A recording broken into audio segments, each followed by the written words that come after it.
right, so we're gonna go 2 steps backward and 3 steps forward. I'm gonna pull this transmission out. I decided that I want to put a new clutch in it. I know it was stupid to put the old clutch in here, the old flywheel too. I'm also gonna put a 1-piece clutch brake in here too. So let's just pull this out real quick. We're not too far ahead of ourselves. I don't have it hooked up to the transfer case. The transfer case is not set, so it's really easy to pull this out right now and just put in a new clutch, resurface flywheel, and clutch brake.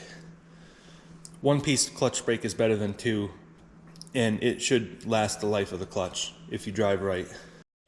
What's the saying? If it's worth doing once, it's worth doing twice? If it's worth doing once, it's worth doing 5 times. Oh, yeah. Yeah. We'll give it up to 3 times. Okay, you know what? I should have to move these boards. They're going to be in our way.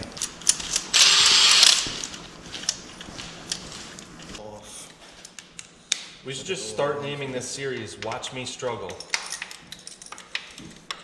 I feel like that would be a perfect name for this whole truck series. Just watch me struggle. This is now known as the struggle truck. Yep.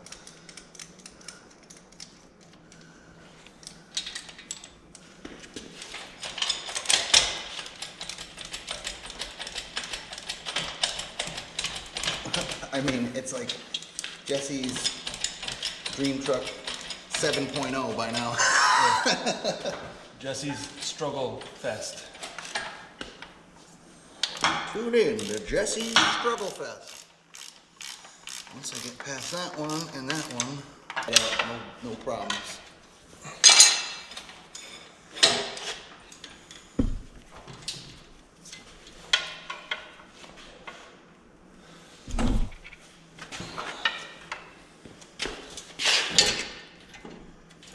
Right on the end of the shaft here.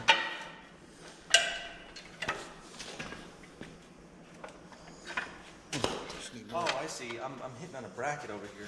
More reverse. Oh, you're hitting also that has to come out so you can move this handle.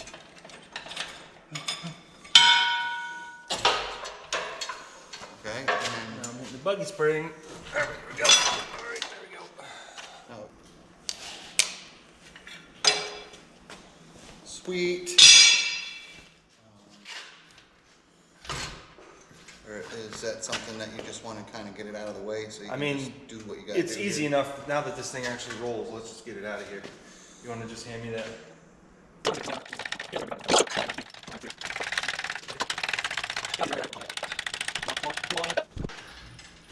Oh man, like butter, night and day difference. Yeah. Glad we put those new front wheels on, huh? Yep.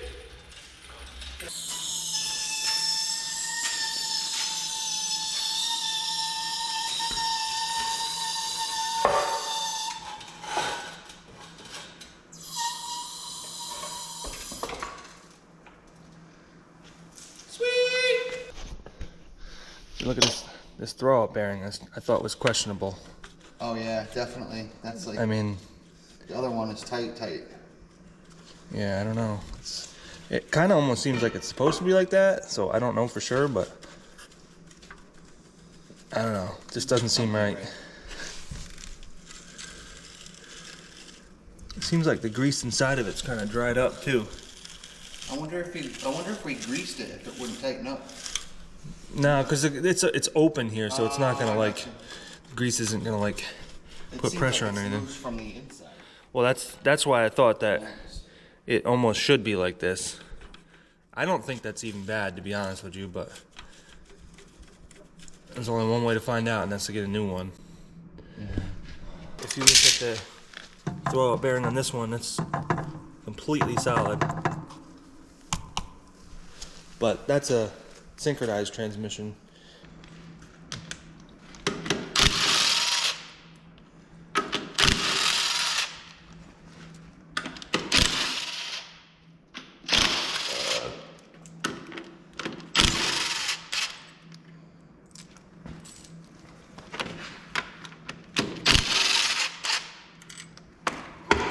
Oh boy.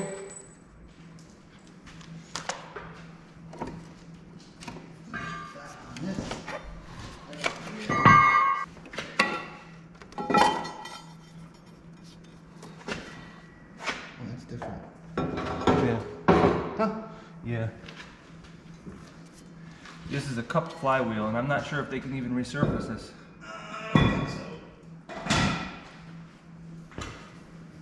It's really not too built bad. like that?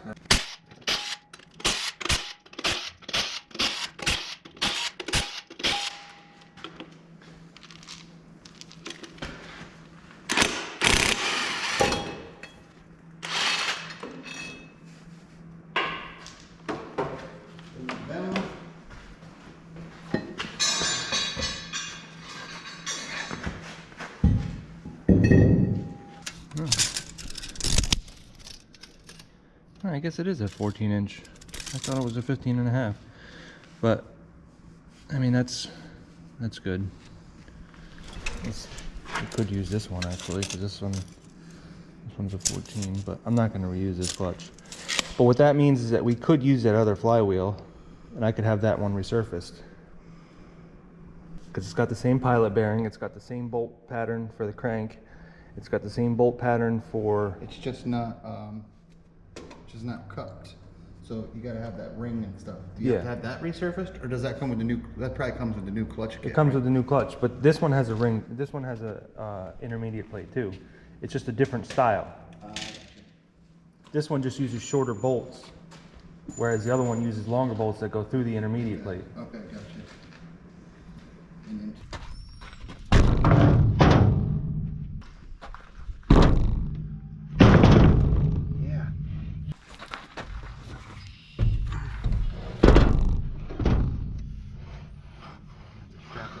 good.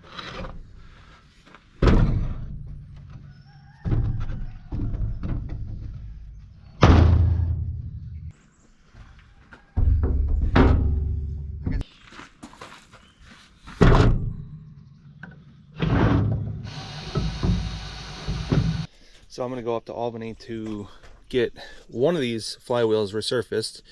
I don't know if they can do this cupped one. I'm pretty sure they can't. And I think that one will fit, but just to make sure, I'm going to bring both of them, whatever the clutch kit can fit. And then at the same time, I'm going to get this drive shaft figured out. This is what they call a short coupling drive shaft. This is going from the back of the transmission into the front of the transfer case.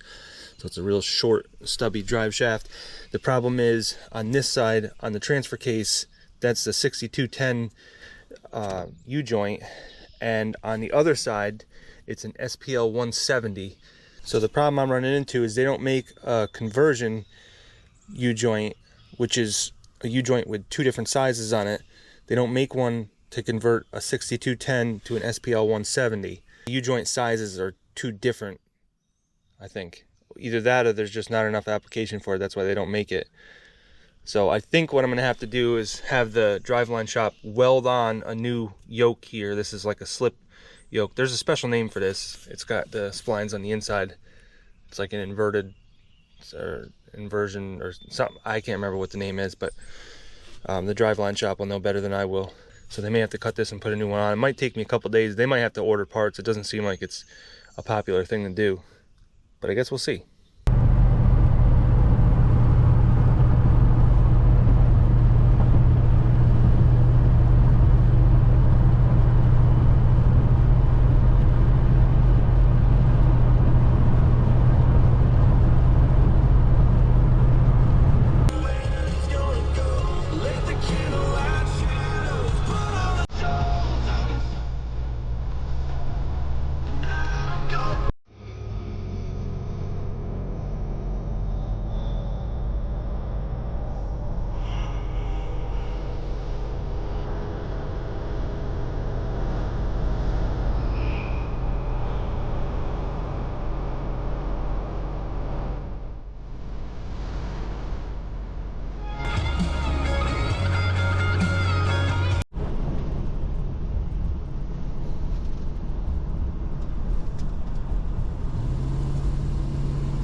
All right, so I ended up getting a new flywheel because I realized that there is some teeth that are broken off, like one right there. Can you see that? Right there. And then there's another one, at least one more. Let's see. One right there, and the one next to it kind of too. Those two are broken off on the bottom. But even one tooth is enough to replace the flywheel because you'll end up tearing the gears apart on the starter. So we'll go ahead and replace that. It was only $200 for a new flywheel versus $100 to resurface, so that was kind of a no-brainer. I didn't go with the pot style flywheel. I know you can get clutches with a lot higher torque rating, but first of all, they didn't have one in stock and I had to order it, and I didn't feel like doing that. Second of all, the one clutch that I got is good for 850 pounds of torque, which isn't quite the 1150 or whatever my transmission takes, but I don't think I'm going to turn my truck up that much. And it's not like you're going to damage something if you go at a higher torque rating. You're just going to have the clutch slipping. And I highly doubt that the clutch is going to slip at 851 pounds. It's probably going to take 1,000 or more pounds to do that. So to go with a flat flywheel, the biggest clutch that they make for that is a 14-inch disc, 1 3/4 spline, 3 puck, and it's 850 foot-pounds of torque. That's the biggest that they make for this flat flywheel.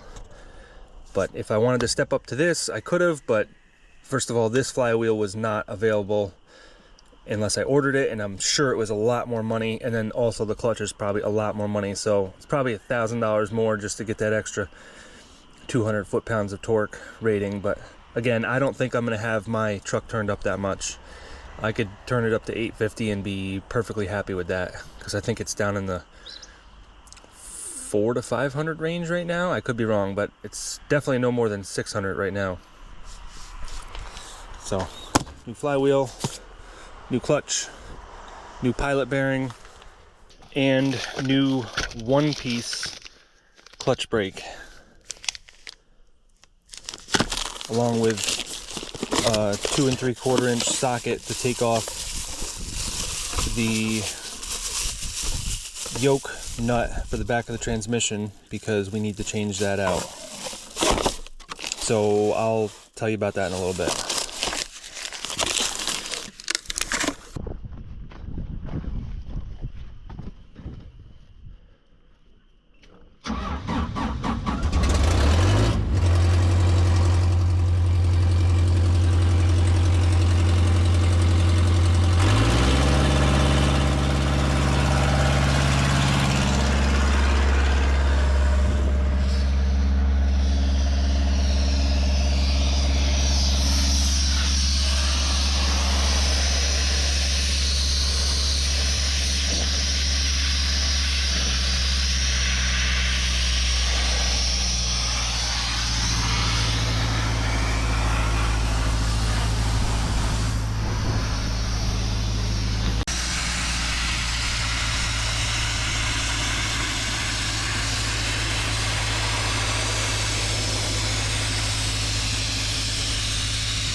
You know, I was getting Chinese food the other day. My fortune said that I'm going to be in a new line of work soon.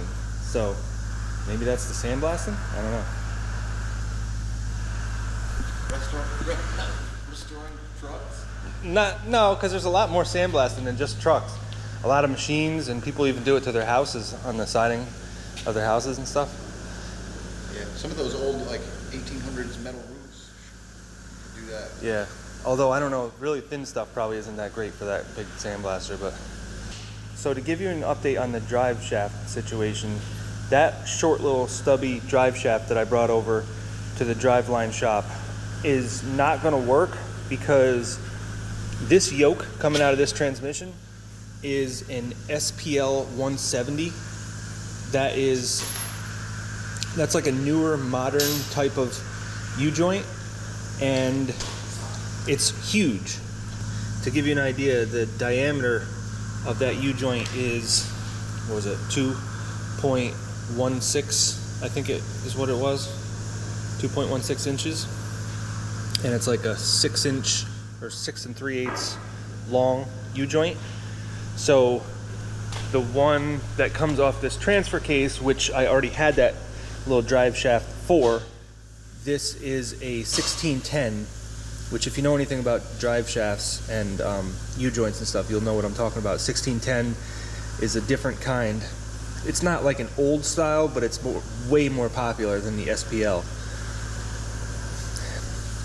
And so the problem I ran into is the one side of the drive shaft is a 1610 and the other side is the SPL 170, and they don't make a good way to mate those two on the same shaft. So we went through all kinds of scenarios to figure out what the easiest way to do it is, and basically what it came down to is I have to have a whole new drive shaft made up, and the one side has to be a 1610 and the other side I have to convert to a 1710 because they don't make a yoke for this transmission that goes down to a 1610. The lowest they go with this transmission is a 1710. And so basically we have to convert and make a whole new drive shaft.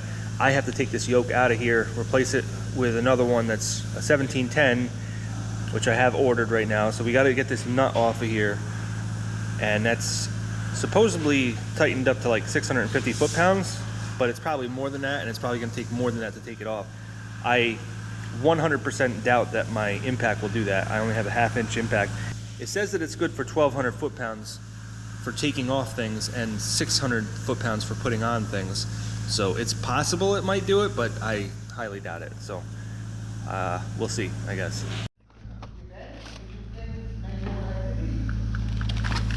So hopefully this is kind of a lighter duty socket here, but it's got a 3/4 inch drive, so hopefully that does it. Well, that's kind of loose in there, but I guess I could weld little tabs if I really needed to make it tighter. Now, let's get out the conversion to convert 1/2 inch to 3/4, and we'll try it with the impact on. 100% doubt it'll do it, but 1,000% doubt.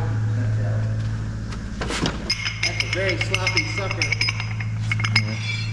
It's well, like that's because it's supposed to be 2.5. It's supposed to be 70 millimeter, and that's 2 3/4, which is a little bit bigger than that. I don't know that that's going to work too well. Well, there's only one way to find out. It's not full.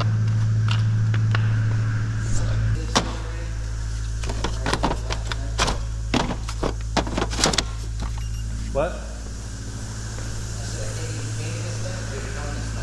No, I painted it. I sandblasted and painted it. I pressure washed it, sandblasted it, and then painted it.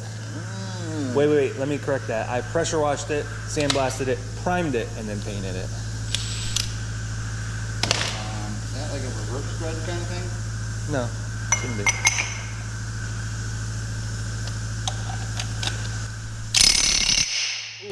I think I need my ear balls. Ow.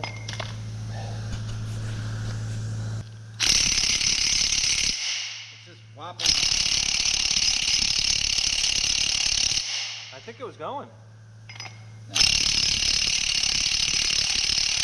I'm watching that nut and it's not doing anything. This thing's just going. I almost think that kind of helps it though. No. I'm gonna look in that drawer and see if we got one a little bit smaller.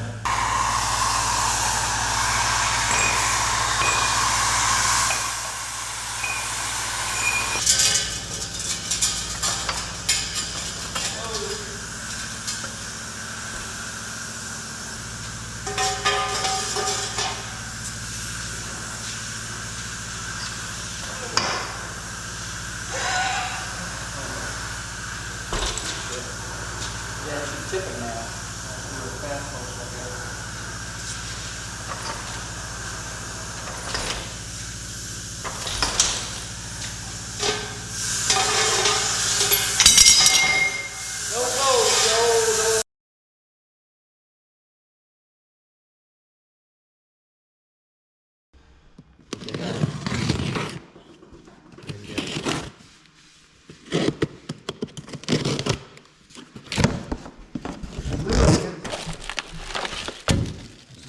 Oil on it, so we gotta get some brake pads cleaner. I got some. It's just like a brand new rotor.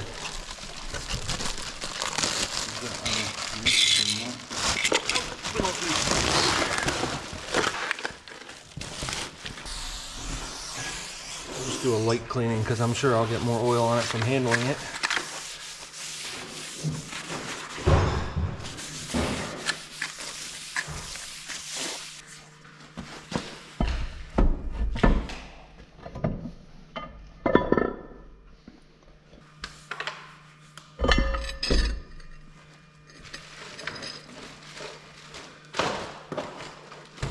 Well, you apply it, and I'm gonna look for the cap that fell somewhere.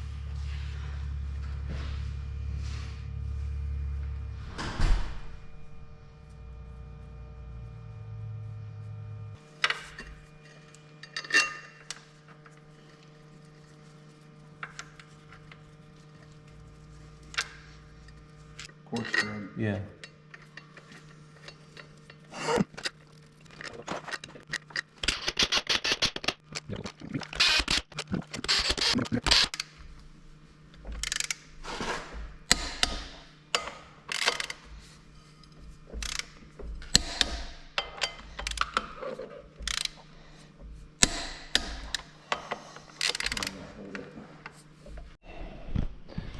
Well, I just realized that this camera froze and didn't get us installing this. That's lovely. So I think you guys saw me put the flywheel in, and that's about it. It could have at least warned me. It was sitting there counting down the time. GoPro, it's really messing up.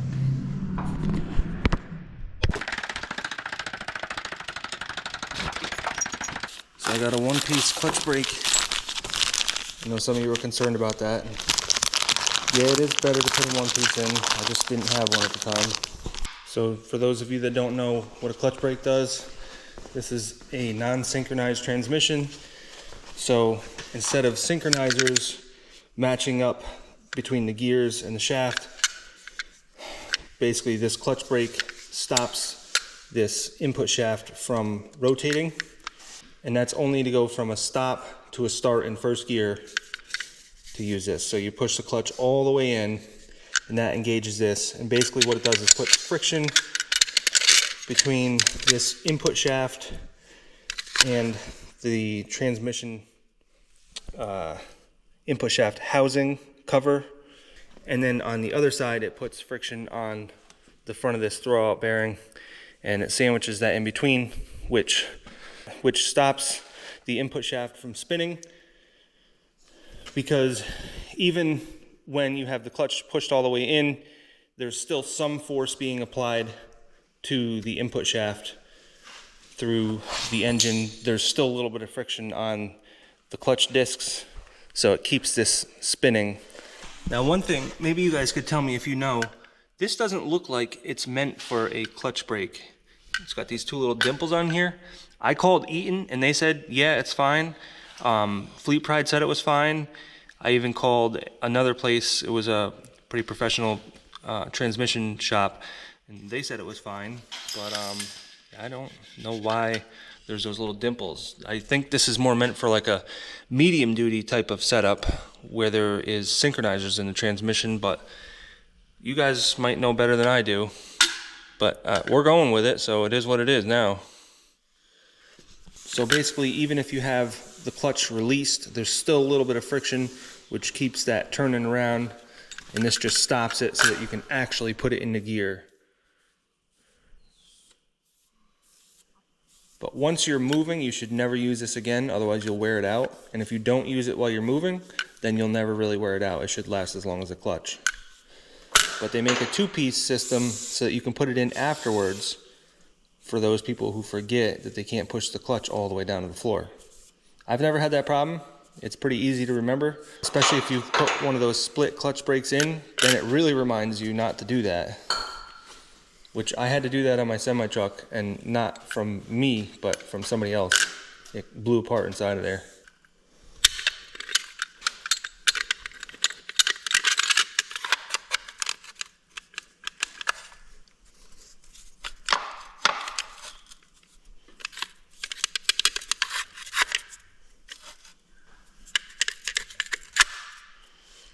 There we go.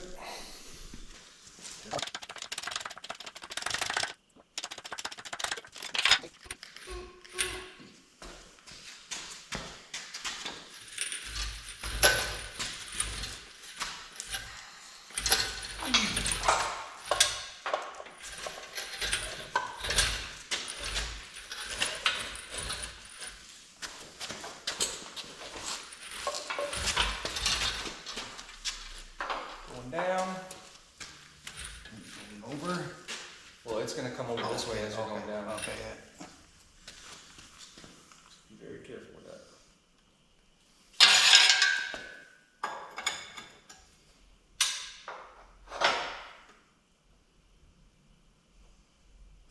You can go faster than that.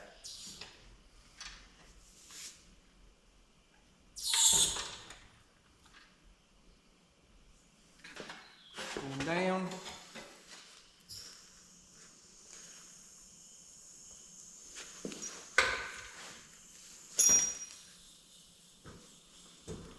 All right. This needs to be picked up. Go down just a little bit more. Good. There it goes. There she goes.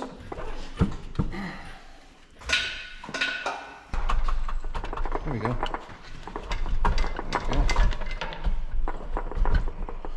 Okay. All those ones. Just rotate it. Everything's not lined up. Yeah, just got to rotate it your way a little bit.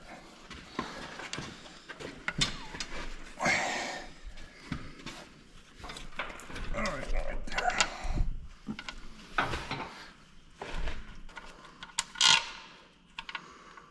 The socket is in the impact gun. Right there.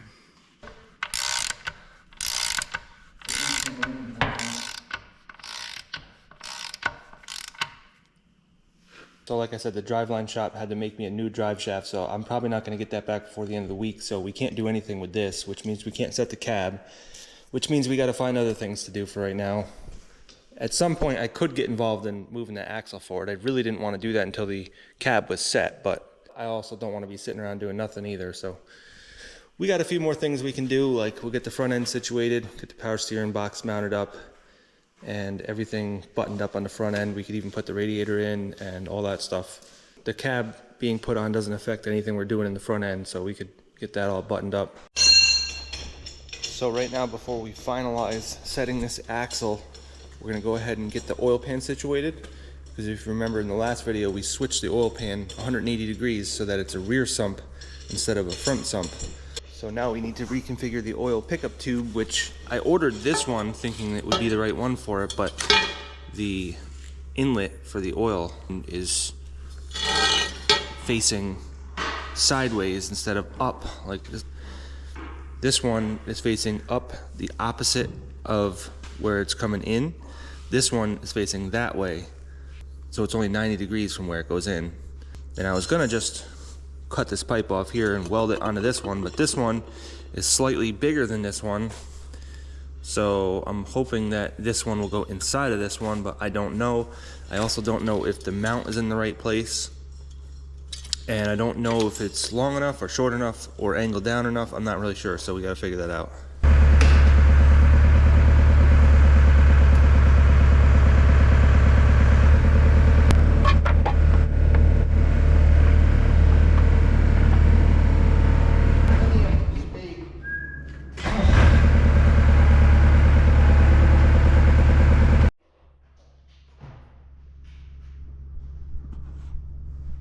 So instead of dropping down from there right here, I gotta drop down, come all the way over here, and then drop down.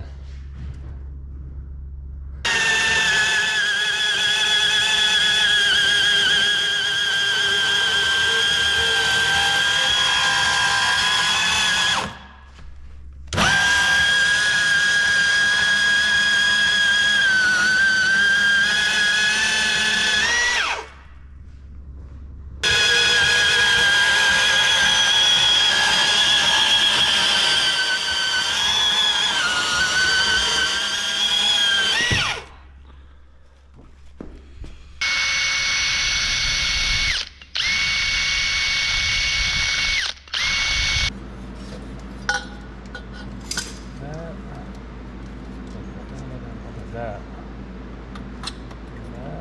there. Bolt this in.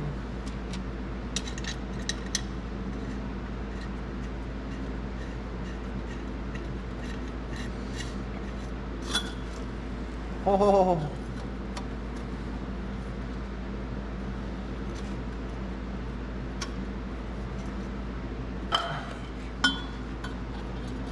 Let's go.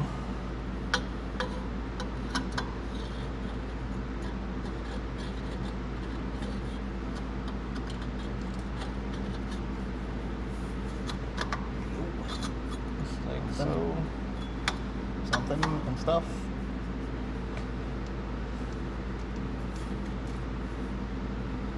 Good. That's good. Whoa! Jeez.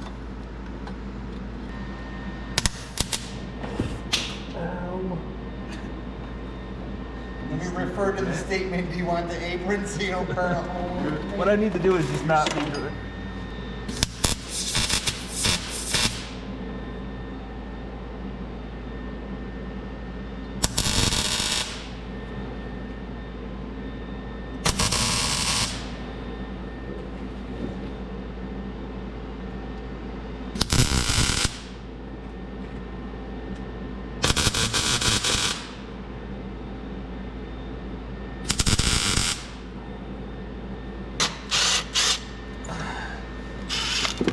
Good. I want to break that.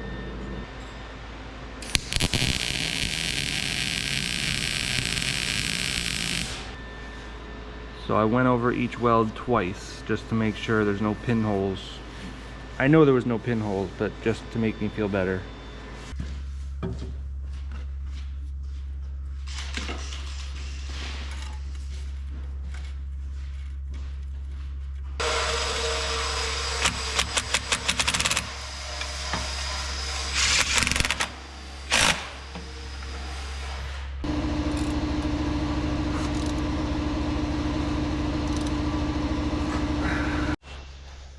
So as of right now, we're waiting for a lot of parts, so we don't have a whole lot going on. So I did have some complaints in the last few videos that we didn't paint the engine, and I totally agree with that. I just didn't want to spend a long time doing it. But I think we can still paint this engine right now in a way where it doesn't take too much time. I'd like to keep it under a day, and we might not get it 100%, but it'll be a lot better than it is right now. So I think this is the easy side. Take off the exhaust manifold, the turbo, the oil cooler, and the oil filter housing, and then paint this. I don't want to take off the valve cover because there's the harnesses built in for the fuel injectors. So we'll leave that on and paint around it. And then on this side, we'll take off the alternator, we'll take off the AC pump, we'll take off the fan and the pulley for it. And hopefully that should be it for this side. And we'll just buzz everything down with a wire wheel and then paint it. And then, of course, this side is going to be the hardest, so I'll tackle this, and maybe later today I can get this situated. I think we can unplug a lot of the computers if we label everything, and then maybe take off, I don't know, I don't want to take off the compressor because that's got a gear that goes in over here, and I just don't want to really get involved with that. So maybe we can take off maybe the water separator for the fuel system and the intake manifold. But really, this is just a lot of wires on this side to get to everything. I think if we get the wires taken care of, then it won't be so bad. But it's not going to be easy, but I think we have a little bit of time to do it right now, so might as well do it before we start putting this thing back together. Because I'm waiting for the drive shaft for here. I'm waiting on this yoke for here. And I'm also waiting on some other parts to get the mounts done. And then, of course, I got the mount for the front here, so that's good, but the mount that I got for the back here is not going to work. So all that fuss over the FedEx situation and everything, and this is not going to work anyways, because this is supposed to go right here, and of course the bolts for the engine mount interfere with it, so we can't put that there. So that was like $400. I'm gonna try to return it, and there's like a 25% restocking fee, but I guess it's better than not being able to return it at all. So we're down to fabricating a mount for that, which I think what I'm gonna do is just take my time. There's no rush right now, so what I'm gonna do is order these bushings for the springs, and then I'll order a pipe that it'll fit inside of, and then we'll work our way into fabricating another mount. But again, that's waiting for parts to do that, so.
Okay, well, I guess it broke off.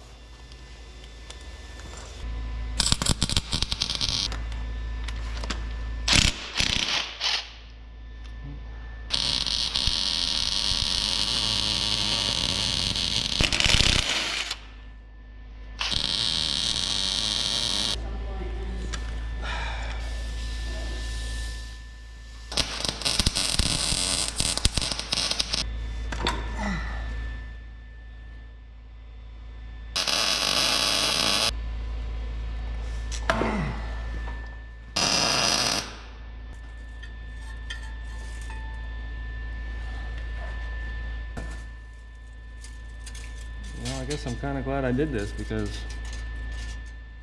I probably would have been visiting this later on down the road, not too far from here. And then I would have had to deal with the cab being on here, and yeah, like this is behind the cab right here. So that would have been a pain.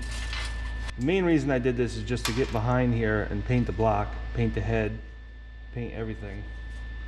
I want to wire wheel this down, buzz this down real good, degrease it, paint it. This side's easy. And now we can put a new gasket and new bolts.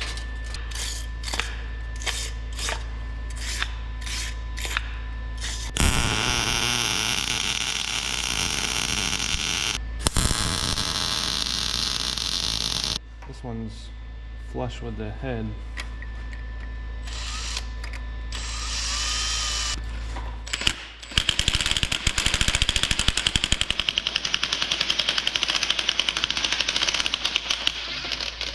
Well, that's good.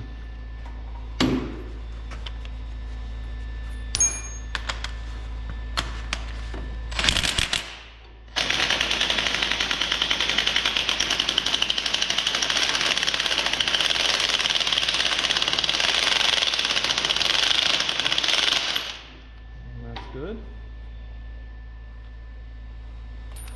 But that is not good.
Okay, that is kind of promising.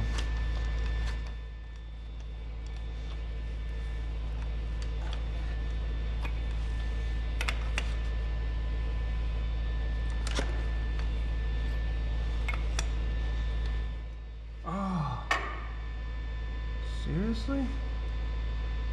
How's it go that far? And not continue? It's crazy.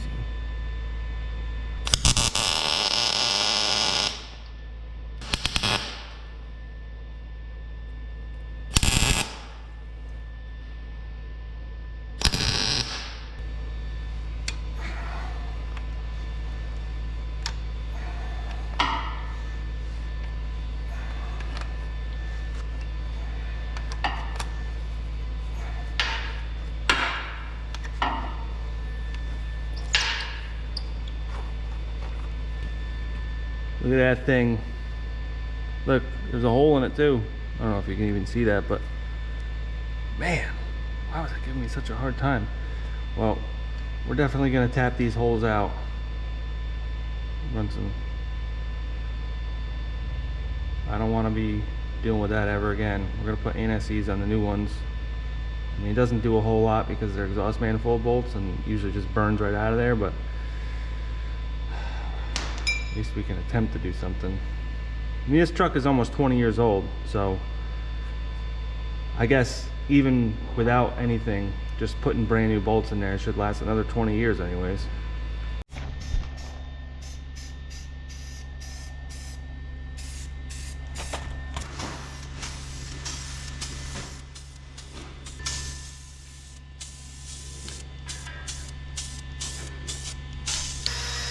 So many different size bolts on this thing.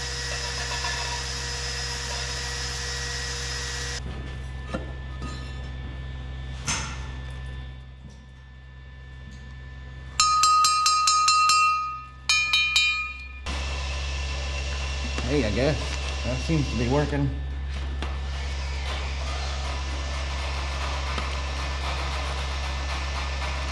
Whatever works, right?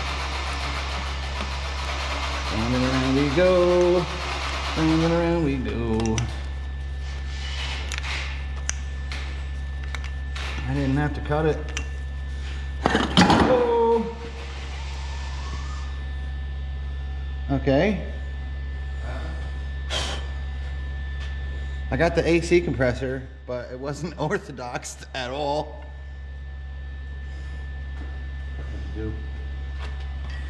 I was trying to get it out and I thought I had it, but it just bent it. So I just spun the whole thing around with it and took it out like that.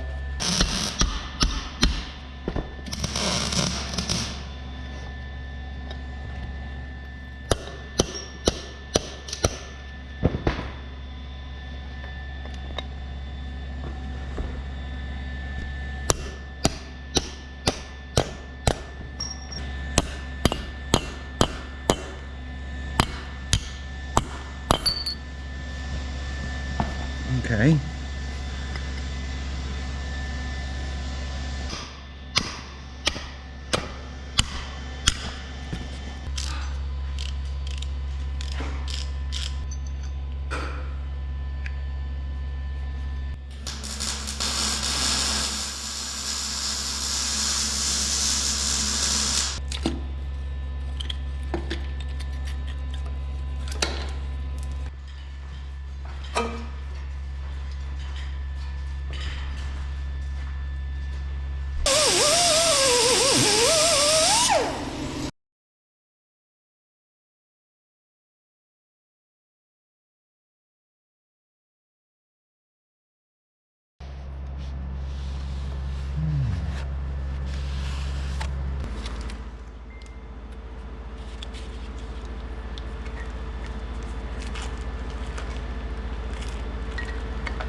That definitely opens up a lot.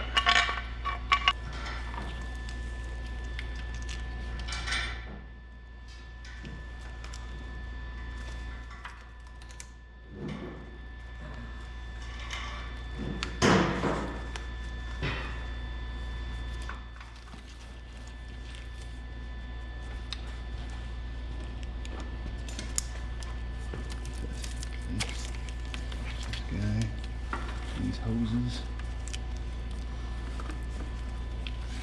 These hoses aren't even hooked to anything. B.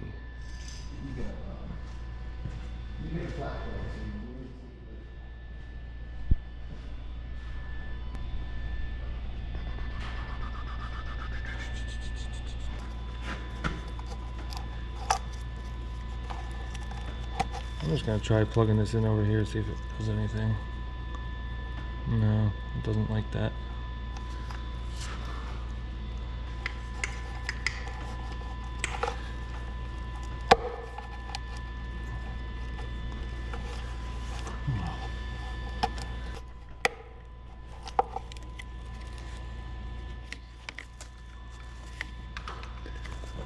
If this doesn't give you encouragement to go do your little small project that you thought was big, then I don't know what will.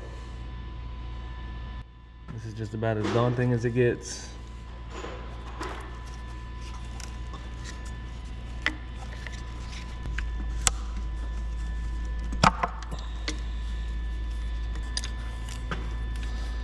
I can actually see it right now.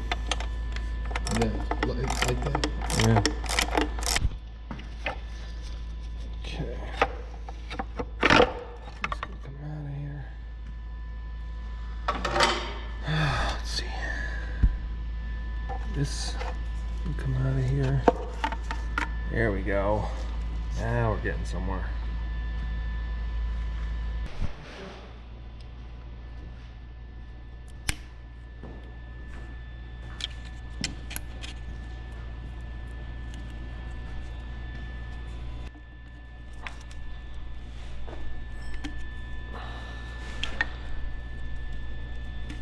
Okay. Little diesel in there.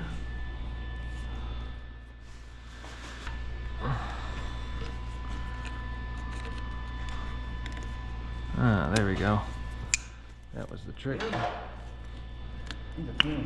That was the trick. Alright, it's ready to come out, right?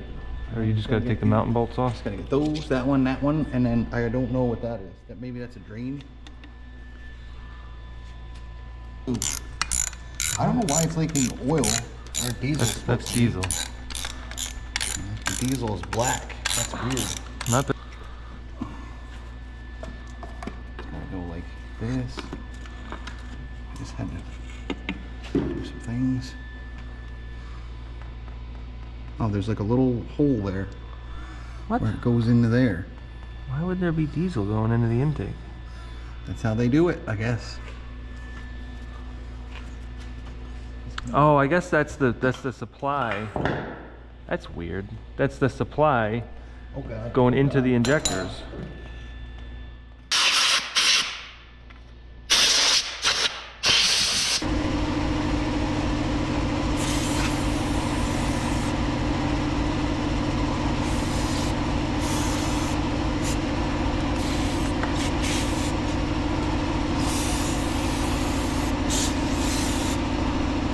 You know what we should do? Why don't you grab some degreaser and let's put it right on that side of that valve cover right there. That way when we get up there it's already soaked.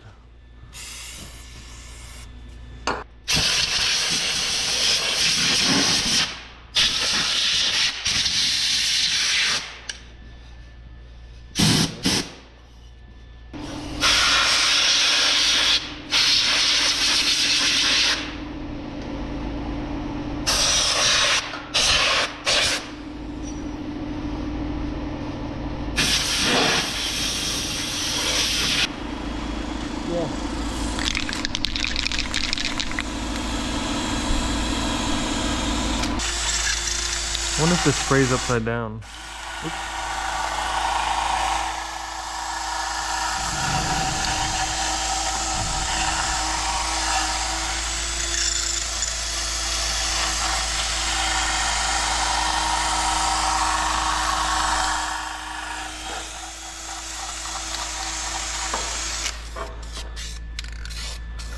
One thing you don't want to do is just hook on those pins on there. Ah!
Alright, so all I got left is this section right here.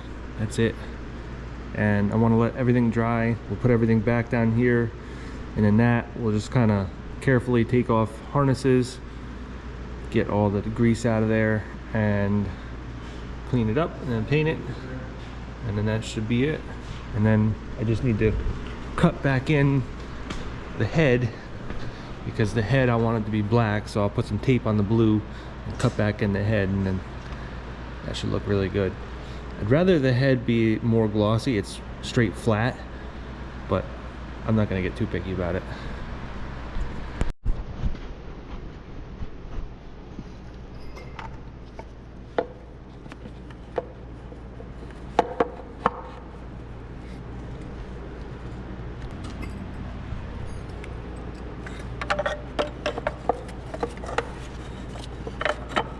Computer holder is not painted. Oh well.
This must be what's leaking up here, because it's definitely really wet around this area.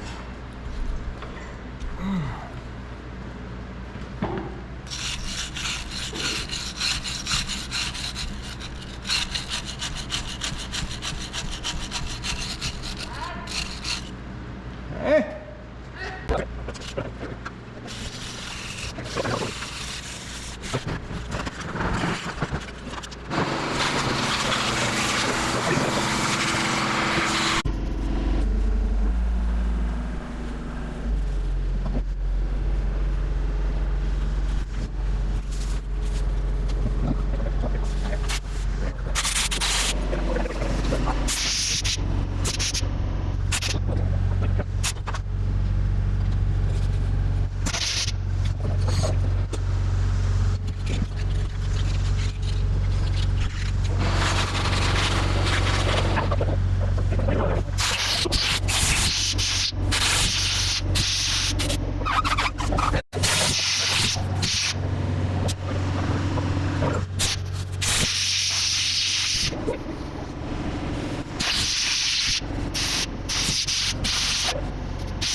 Well, I guess since this side of the head is the intake and it's not gonna see much heat, I could put this blue. That's probably what I'm gonna do. I don't feel like taping it all off and making it separate. I'll just do the blue. Nobody will ever know except for you guys.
Oops, that goes there. I think.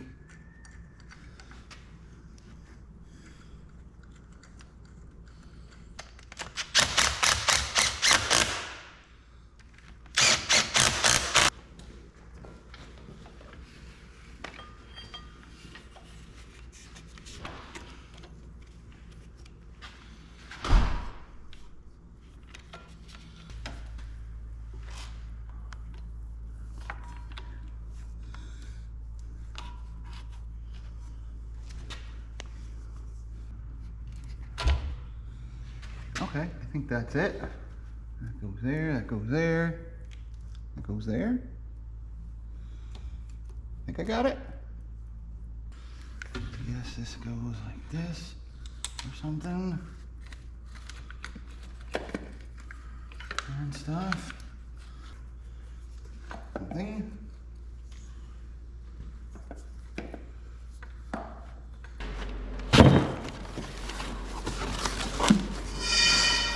Upside down.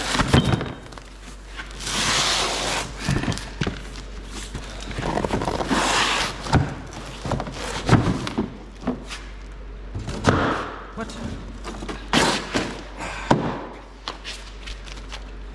Oh, it came with a socket. One socket. Two-handed with the biggest. Oh boy. 32 millimeter. I don't know what I'm gonna do with that. Oh, it came with another one. Look at that. Sockets. Came with a couple of them. 33.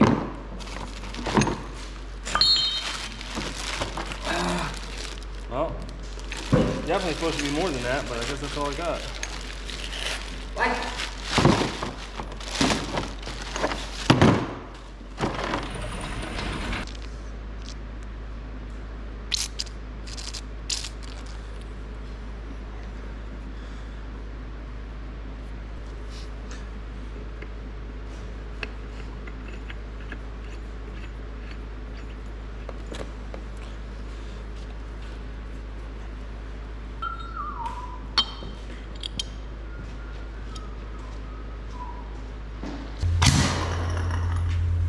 Make sure that's on reverse. Crap. Heavy.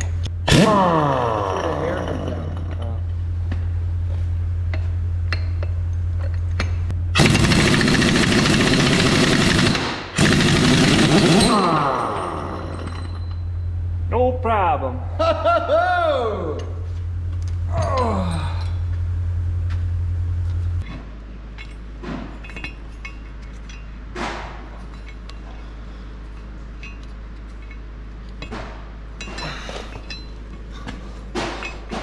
See, even with this, it's not doing it.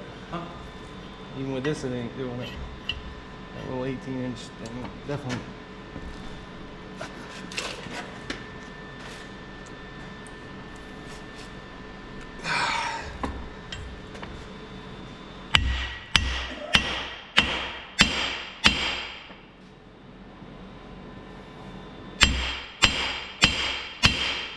I have to do a combination. You beat, I turn, or you turn, I beat.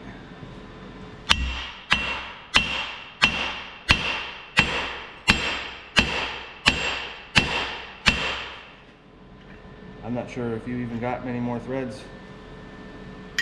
It's actually gonna.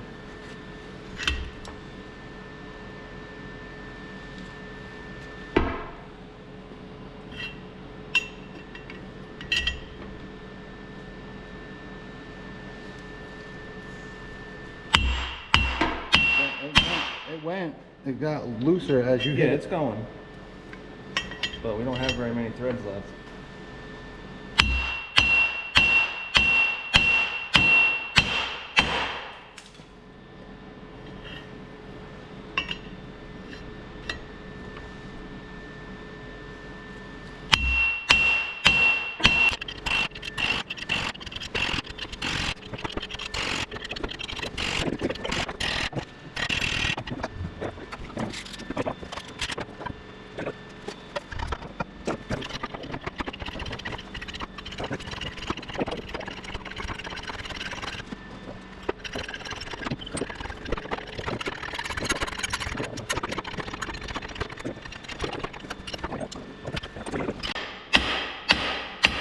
take this out of here. That's one less thing to fall.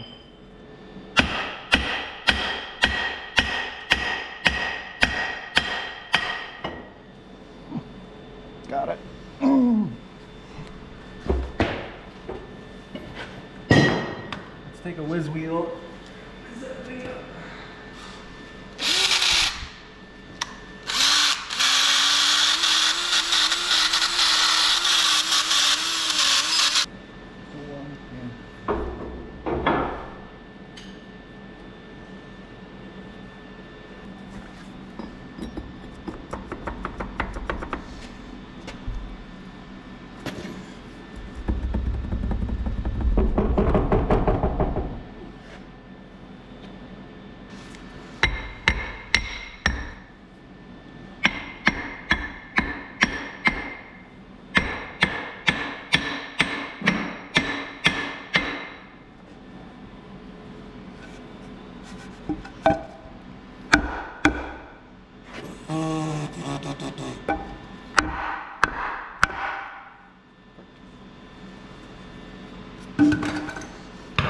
Loctite.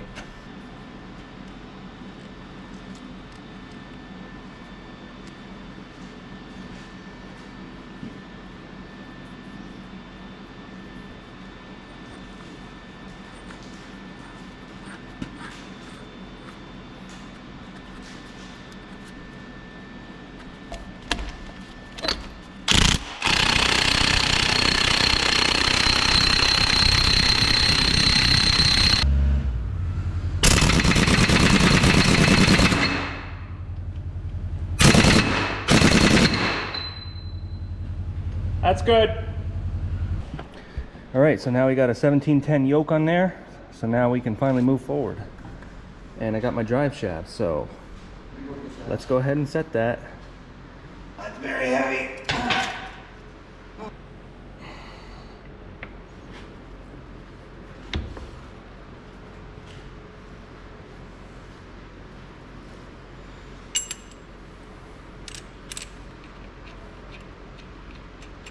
We'll just have to reapply the Loctite. You're taking it back out. Well, I guess we don't have to take it back out. We can just put a strap underneath this to leave it.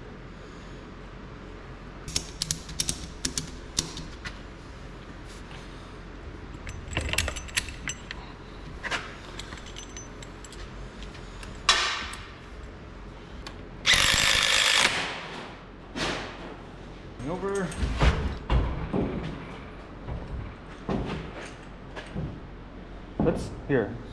Let's get it over just a little bit more like that. Now we'll just go right where it was. Right about there. And now let's set this down on the frame. So if you can center that, remember it's only on about a quarter of an inch. Yeah, I got a little bit there. Okay. Something.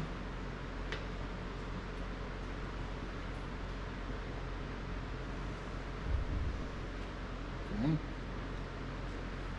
really can't go much lower than that because we got to get this on. I guess let's just leave it right where it is, and then we'll put the U-joint in. I'm just gonna have to. You're gonna have to like.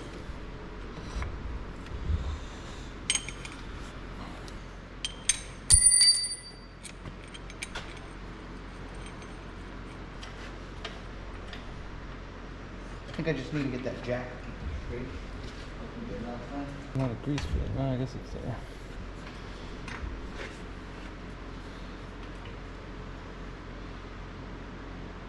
You're at 13 7/16.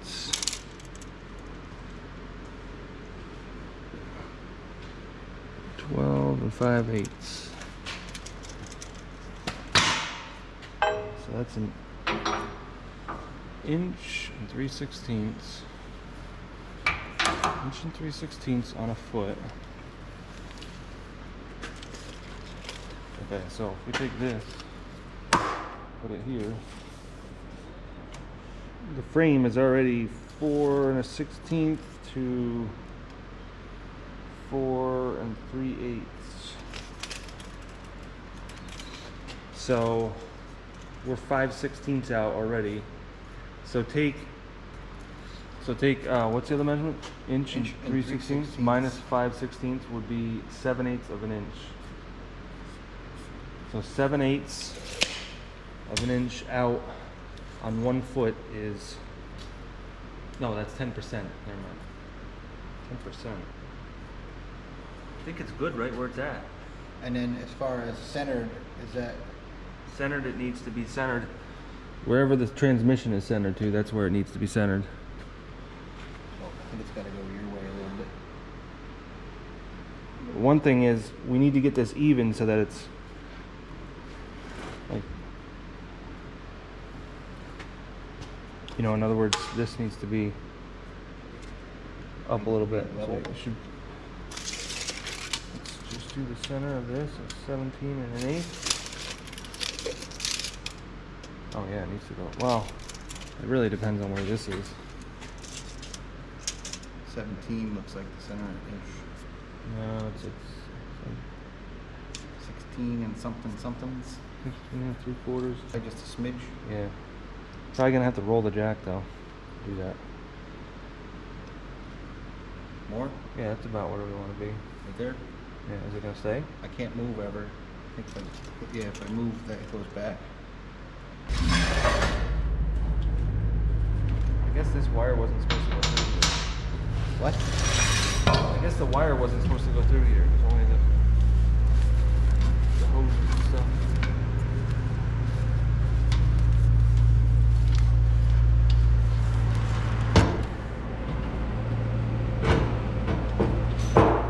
So this is the part of the crossmember that bolts onto the frame, and what I need to do is rest part of the transfer case on it.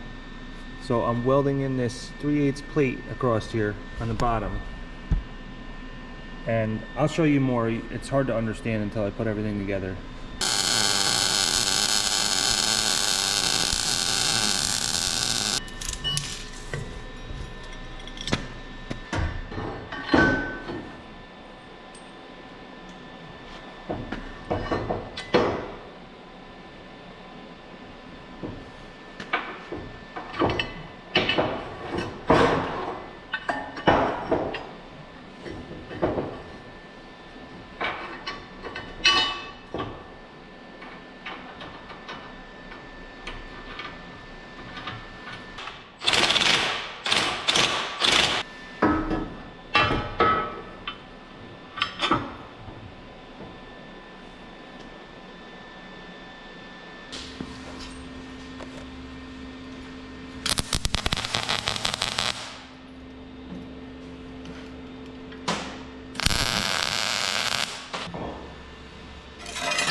This one. Yeah, there was a little, oh, you know what that is? That's this one.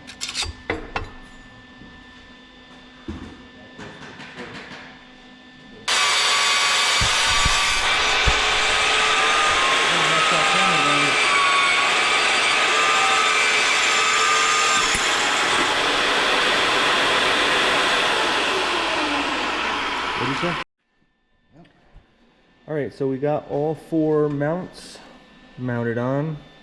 Now we just need to take them off and paint them. And we also need to drill a hole going through. So we're gonna have a 1-inch thick rubber bushing here, or is it neoprene? Isolator. Neoprene? Is it neoprene or neoprene? It's neoprene. Yeah. So I'm gonna buy a transmission mount bushing, which is like a rubber-like material. It's 1-inch thick and like 2.5 inches wide. And it's like a circle. I don't have it yet, so we're gonna use some spacing just for now. I can always slip this in from underneath. Once I put the cab on, I can slip that in easily. It's not a problem. So right now we just need to take these out, drill the 1 hole that goes through for each one, and then we'll just space it out for now, put that bolt through, and then this is set.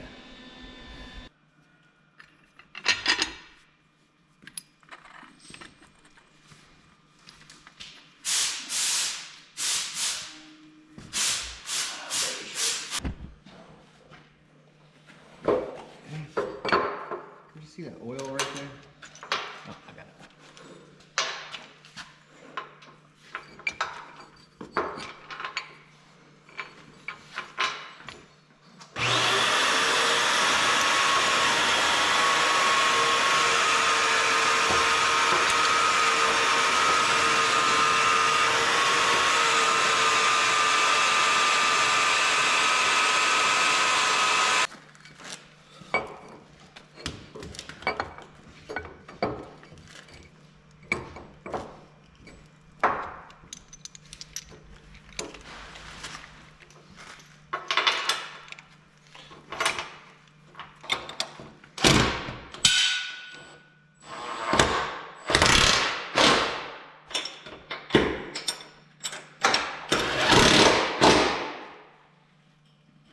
You can tighten this guy.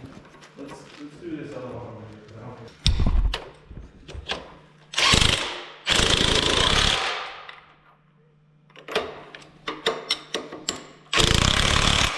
Well, it took like 10 pounds off the transmission.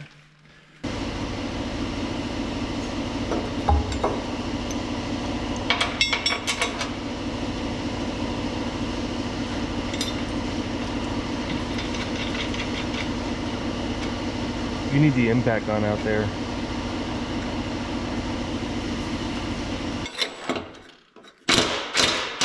it still good on the top? Yep. Maybe a 64th off to the right.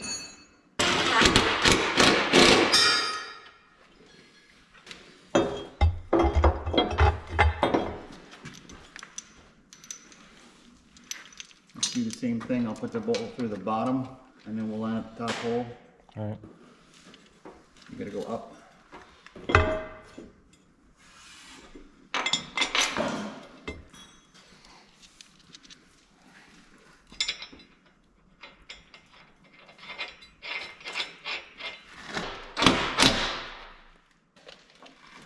Tighten that up more. Good. Yep.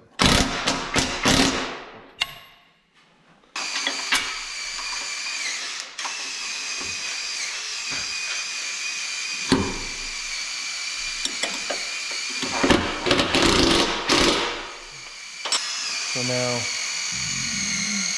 just gonna put these temporarily in here, just to give it the space that it needs. Actually, we could just put this on the bottom for now.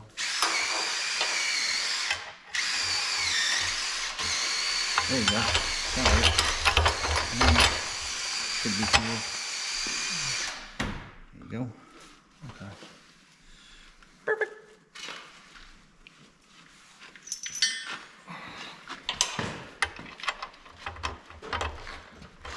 That's the same size as all the other bolts? Yeah.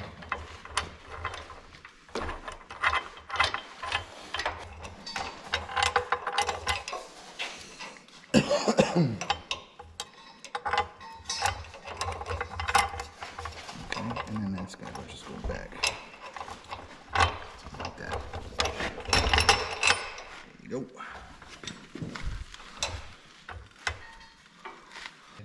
Bam, bam. Okay, so this piece.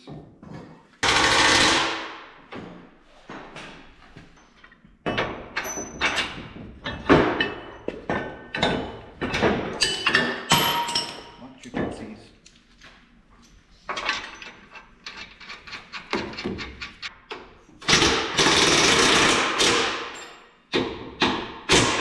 Alright, so this goes like that. Oops. I don't.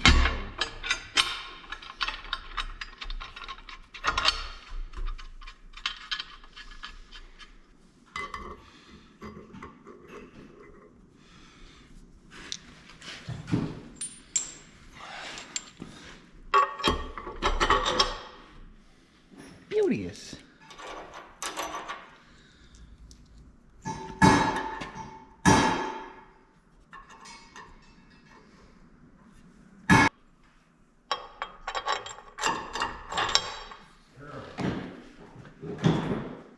Alright, let's go ahead and let this down.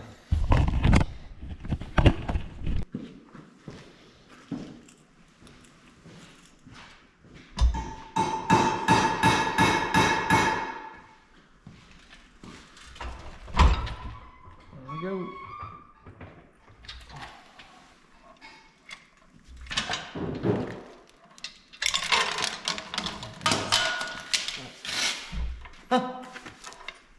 That isn't like sitting right. There's this one.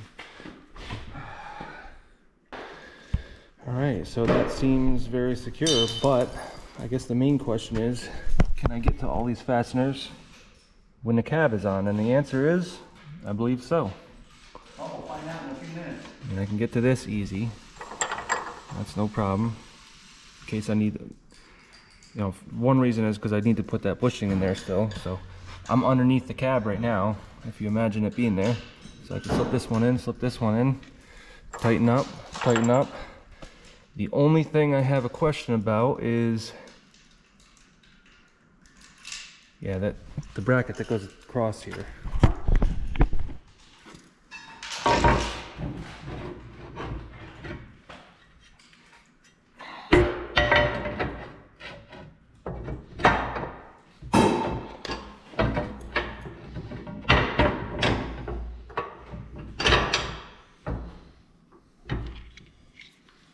One on this side.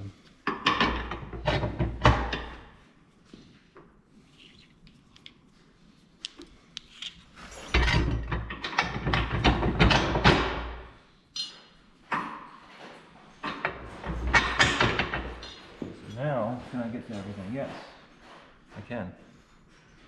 You can reach up in there if you got to. Yeah, well, we do because we need to be able to. You need to be able to tighten all these nuts that hold the plate down. Yeah. It's not going to be easy, but it's not going to be crazy hard either. Well, it needs to be on there anyway, so let's just tighten that thing on there.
That's the problem I was having, is trying to get that seated. But if this is already in place, then I can get it seated a lot easier. Don't be doing that.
I don't know if I mentioned this in my last video, but to get a new one of these assemblies is like almost $800, and for $200 and a half an hour worth of time, I rebuilt this one.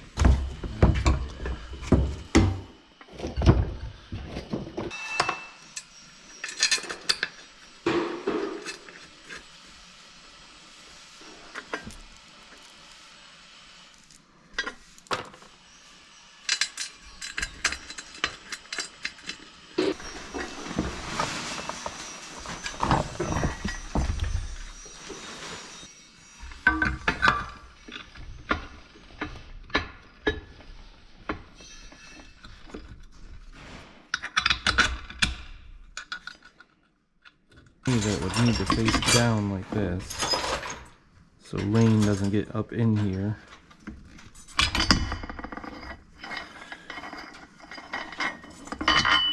Is that too big? Would that work? No, it's got to be one down from there.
trying to get it over a little bit.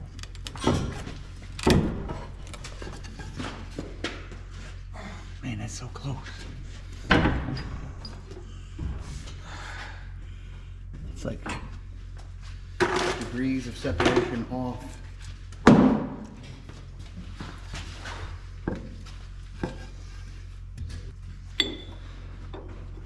All right, set it down slow. There you go. Yeah, just get that bar out of there though. Just roll it out. Come around and just do that over there. I I can can't. get mine out.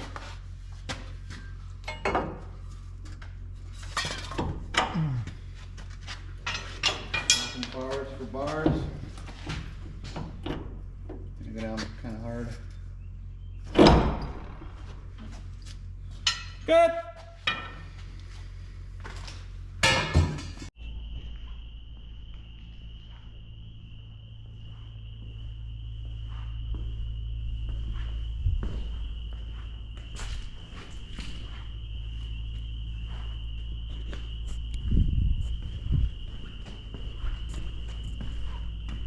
All right, so I got the cab jacked up a little bit.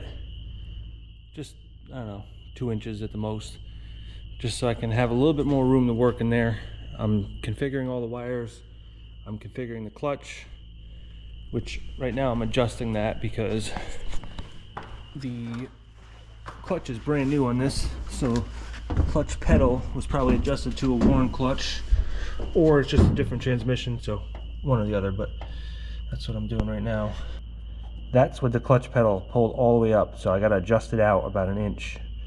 And I could adjust the actual clutch on this because there's a bolt on the pressure plate that adjusts the clutch in and out. But first I want to see how much travel there is on here.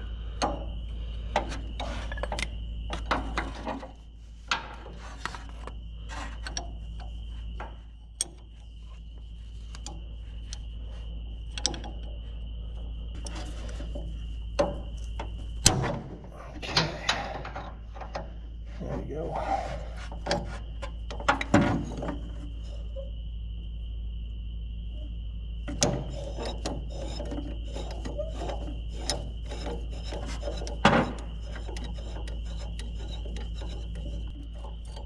I just want to get it hooked up for now, and then I can adjust the rest later. Because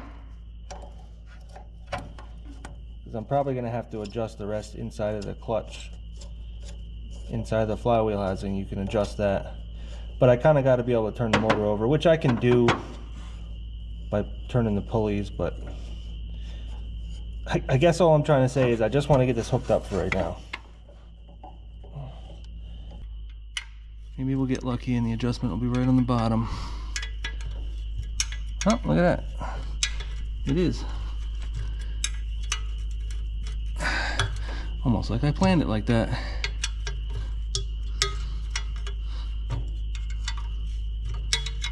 No, really what it is the throwout bearing, or the release bearing, if you will, is situated in a way where when you put this in, that adjustment stays on the bottom.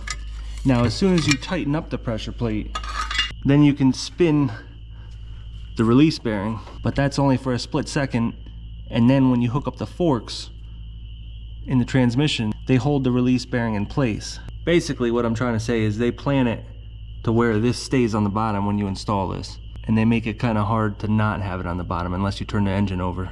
But yeah, basically that's just like this big giant threaded wheel, and that adjusts where the clutch sits in there, so you have that you have plenty of free play, because you're supposed to have a 1/2 inch of free play.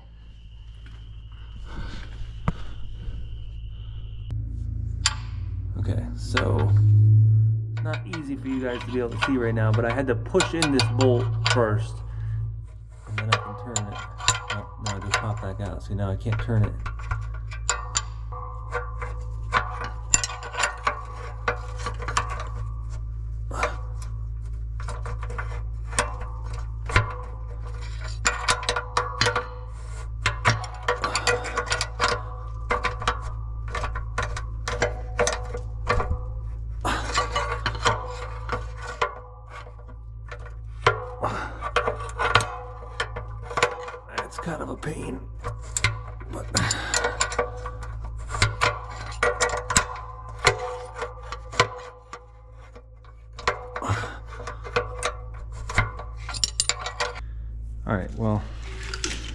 We could hook this stuff back up real quick.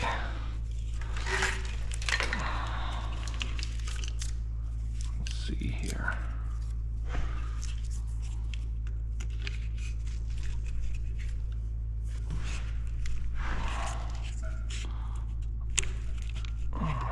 Go.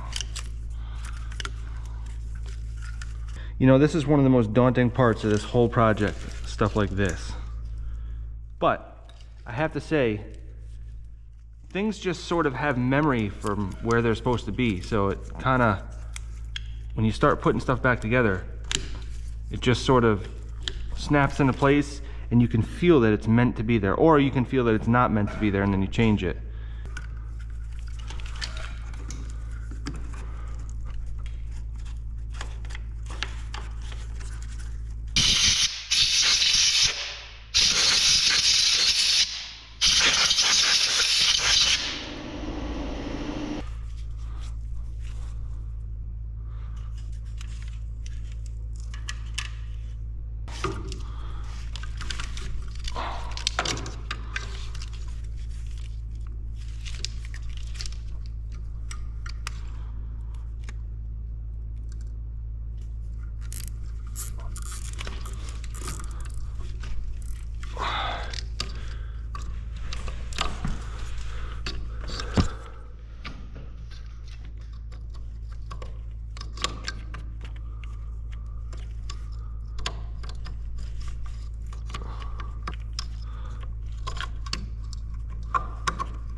So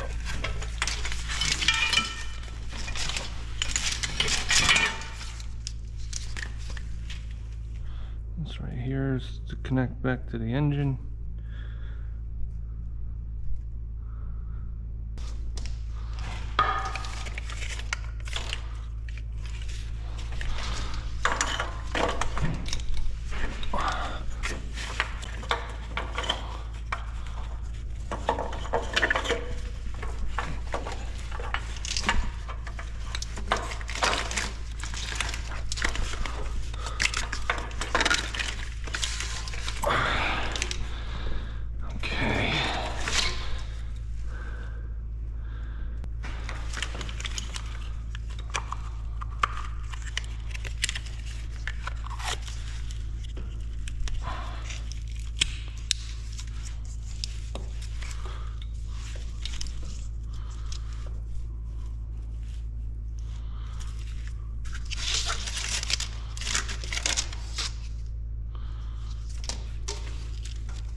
You can just feel where these wires naturally want to stay.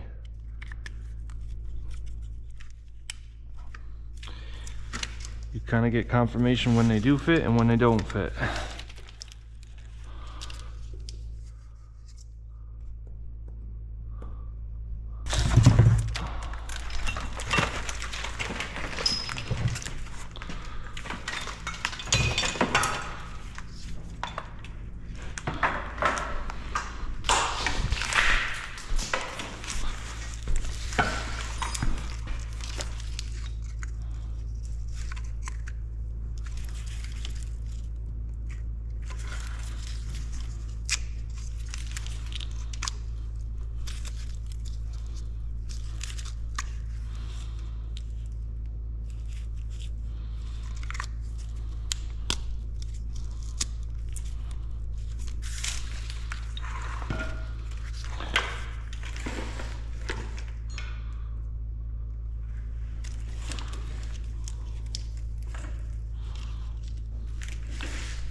So we got our 4 main air hoses going up.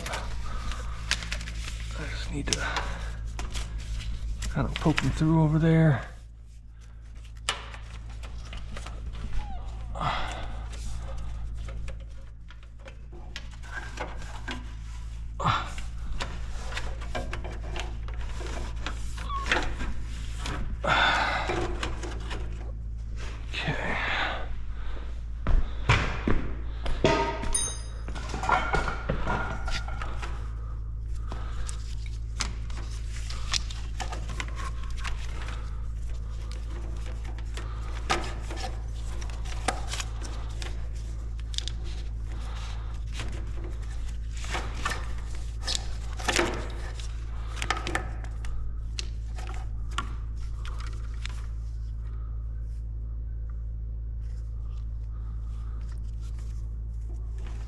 All right, well, I think we got a lot done this week. I'm actually pretty happy with the progress.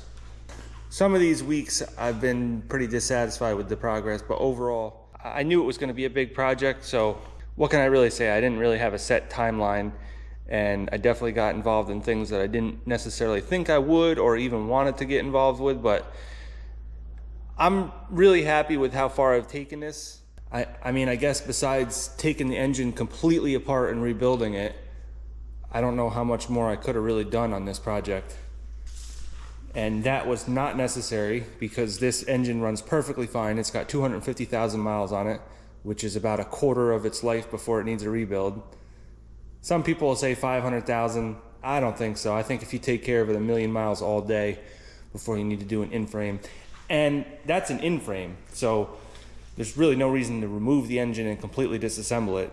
An in-frame is just putting new sleeves in, new pistons, rings, bearings, stuff like that. You can do all that with the engine sitting right in here. I guess if I ever need to do that, probably the course of action would be to just remove this axle. That'd be the easiest thing to do. That way I have nice access underneath there, because this pumpkin does get in the way of the oil pan a little bit. I'll probably still mess around with painting this stuff. Maybe I'll paint it black. I like the contrast between the black and the blue. It makes it look really nice. Like that intake horn is black, and I just like the black and blue. They go good together. I don't want everything blue. It reminds me of those cat engines that are always painted yellow, and the whole thing is painted yellow. Everything from the hoses to the wires and everything in between. Not really a fan of that kind of thing, but I'd rather have some black in there to break up the colors. So anyways, back to the task at hand. I got about half of the wires hooked back up. I still have a lot of hoses to hook back up, and I have some hoses to figure out because I still have the air tanks that I took the hoses off of, and it's a little bit tricky to figure out all the hose situations. There's no real schematic to follow on these trucks. I'm glad that I just got to the point where I could set this cab, and I did set the cab before the end of the week. I mean, we stayed about an hour late last night to get the cab on here, and then I've been working last night and this morning to kind of get some wires configured, get the clutch configured, and just in general make sure that I didn't make a mistake and set the cab too early, which it looks like I definitely didn't. Everything's good to go. There's nothing that can't be rerouted right now with the cab on there. Like I said, all the wires have like a memory in them, so you can see where they're meant to be. You can feel it. They just have like a natural place where they're supposed to be. So one thing that is kind of unfortunate, on the back here we had a 3-piece drive shaft where there was 2 carrier bearings. Actually, there might have even been 3, I'm not sure, but we're gonna move this forward almost to the point where we could put that drive shaft right into that transfer case, but it's probably not gonna work to do that. It's just moving the axle too far forward. I'm probably either gonna have to make a new drive shaft and add like 2 feet or 18 inches or something to it, or I'll have to use that one, put a carrier bearing there, and then put a little short stubby drive shaft to make it to the transfer case. But that's not the unfortunate part. The unfortunate part is that in the front here, I'm gonna have to have a carrier bearing to go from this axle to that transfer case, because there's almost 8 feet in between there right now, and I think the maximum you can really go is like 6 feet. So somewhere along the line we got to have a carrier bearing, and definitely not looking forward to that, mainly because there's just not a lot of places to put it, but I don't know. I think the best place to put it is probably right here. Come out like 2 feet and then have a carrier bearing right here, because there is a cross member that goes right here. So it might be easy enough to come off of that cross member. And then from there forward, I only got like 4.5 feet. So that should work pretty good. So like I said earlier, the hanger for the rear passenger side spring is not right. So I need to return that and I need to fabricate one. And I just didn't have time to get involved in it right now, but that's okay. It's fully accessible right here. It's no problem at all. I can actually take a chair and sit it right here and work on that frame with no problems. I'm not hitting my head on this or anything. So that's no big deal to work on that. I already got the front one made. So in the next video, we can get that rear one made, set this axle for good once and for all, be done with it, and then I can actually worry about the front drive shaft. But for right now, that just is not a concern of mine. Also in the next video, we're gonna spend a lot of time putting back together this cab. There's just a lot of parts and pieces inside of this cab. And I also want to upgrade some things. I want to make the inside of this really nice. This is going to be a part-time family truck, so I want it to look pretty good. I don't want it to just be a work truck inside. And one thing I realized when we were driving this last year, I had my kids in here and they were bouncing all around the whole time. But I realized that the air ride for the cab was totally blown out. The shocks were totally destroyed. There's nothing left for shocking power in them. And also the bags to inflate the cab, the airbags, were not working at all. Actually, I disabled them, so that's why they weren't working, because there was a leak in the valve, the ride height valve. So I just disabled it. So that's why that didn't work. So that in itself made it ride a lot worse. Plus, in the front, the shocks were completely blown out. There was no shocking ability to them at all. And then in the rear, there is no shocks, so I have to come up with a way to put some shocks back here. So altogether, when we were riding this last time, we were just riding on leaf springs, and there was no shocking ability whatsoever. The seats do have their own air ride, and they are pretty smooth, but that's not enough. You need the cab to be air ride, and you need some shocks on the frame here. So that altogether should be a lot better. I would love to put air ride on the back, but without getting just a new set of rears, just getting a cutoff from another truck, that's just more work than it's worth. So I may explore the possibilities of getting a cutoff from another truck. We'll see. If I do, it's gonna be with a locker, because that would be really nice to have a locker. Putting a locker on this is just more trouble than it's worth. Those cutoffs, you can buy those a dime a dozen. It's just a matter of finding one with the right gear ratio and then also going to get it, because sometimes it could take 4 or 5 hours worth of driving to get something. So I'll have to determine whether it's worth it to do that or not. I would really love to have air ride on the back. I'd love to have air ride on the front too, but I never see that. I don't know. I guess that's just not very popular. But that would definitely help with the ride. Maybe some dual shocks on the back. So that is one of the next major tasks that we need to do here, is move this axle forward, get that set where we want, then we can have our new drive shaft made up. And right now I can't possibly drive this truck without doing that first. So that is coming up on the priority list. Probably in the next video we'll get that done. So yeah, even if you guys don't learn anything from this, like if you're never gonna buy a truck like this, like most of you are not, you know, at least maybe I can inspire you to do projects that you have that you want to do that you haven't tackled because they've seemed daunting. Just remember, you know, this is daunting to anybody. I don't care who you are. The wiring and the hoses and stuff, I don't care if you work on these trucks all day, every day. That's still a daunting task. So don't let that hold you up. And if you got a project that you need to do, just stay positive while you're doing it.